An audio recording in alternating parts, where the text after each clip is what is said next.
السلام عليكم. ولا في أي كلام ولا في أي حاجة ولا في أي حوار ولا في أي إشي. فيش غير إنه شكرا المغرب. شكرا لمنتخب المغرب على كل لحظة حلوة عشناها معاهم في المونديال، على كل تأهل، على كل بطولة قدموها. صراحة ما بنقدرش نلوم أي حاجة ولا نحكي ولا نعتب ولا أي إشي. يعني من كل قلبه الواحد بيقول شكرا لمنتخب المغرب وللأداء اللي شفناه وللمباريات العظيمة، من إقصاء البرتغال لإسبانيا لأول مجموعة. كل شيء كان جميل جدا قدمته المغرب في هذا المونديال. شكرا على اللحظة الجميلة، شكرا على الأداء الجميل، شكرا على الأوقات اللي عشناها معاهم، على الفرحة اللي فرحناها.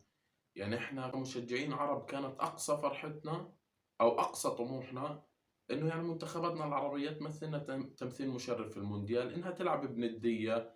إذا طمعنا زيادة إنهم يأدوا في دور ال16 أو يصعدوا لدور ال16، خلص بعد كده الحمد لله عارفين قدراتنا وعارفين لوين إحنا وإيش اللي ممكن نعمله.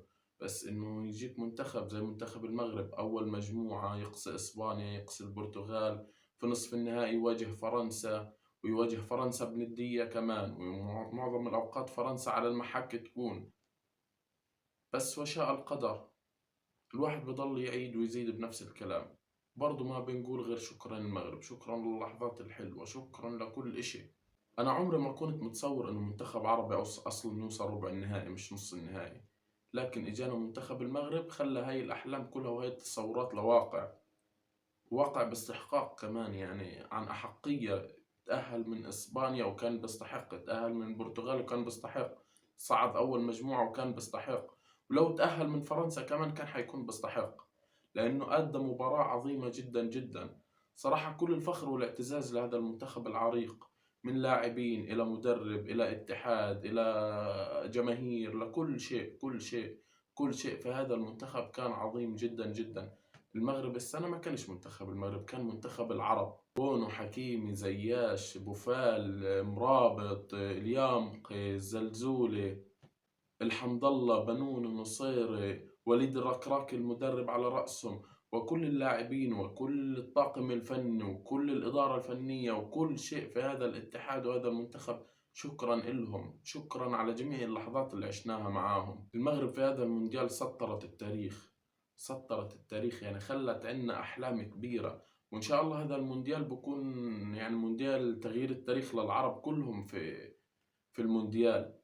وإن شاء الله المونديال القادم يكون عنا، مش يكون عنا أمل، إحنا صار عنا أمل إنه نوصل نص نهائي ونوصل نهائي. المغرب اللي عملته معانا السنة خلص غير موازين الكورة بالنسبة للمشجعين العرب والمنتخبات العربية بشكل كبير. وأنا متأكد حنشوف المنتخبات العربية غير بإذن الله. حتى في هذا المونديال المنتخبات العربية شفناهم غير، السعودية، تونس، المغرب، حتى منتخب قطر. منتخب قطر حاول يقدم، الواحد زعلان من كتر الفرحة والله. يعني أنا فرحان إنه وصلنا نص نهائي، بس كنت طمعان إنه أفرح بزيادة ونوصل نهائي والكاس وحلم الكاس والمغرب تعملها ليش ما تعملهاش يعني؟ ليش إنه لأ؟ أي نعم فرنسا، بس إحنا واجهنا البرتغال وإسبانيا وبلجيكا وكرواتيا يعني ما ضلش. بس خلص الحمد لله. إن شاء الله يوم السبت بنستحوذ على المركز الثالث، منتخب المغرب يحصل على المركز الثالث، وبالتأكيد مباراة المركز الثالث والرابع حتكون أجمل من النهائي. كرواتيا والمغرب هذول الفريقين السنة أدوا مباريات عظيمة جدا، ولقائهم مع بعض حيكون أجمل من النهائي، بالتأكيد حيكون أجمل من النهائي. النهائي فرنسا والأرجنتين، لكن النهائي الأجمل حيكون كرواتيا والمغرب. بس والله الواحد مش عارف إيش يحكي ولا إيش يقول ولا، وما زلت بقول إنه الفرحة لم تنتقص، لكن أنا كنت طمعان بالزيادة، بفرحة زيادة. بس شكرا منتخب المغرب، شكرا لاعبين المغرب، شكرا وليد الركراكي، شكرا اتحاد المغرب، شكرا جماهير المغرب، شكرا على كل إشي جميل في هذا المونديال.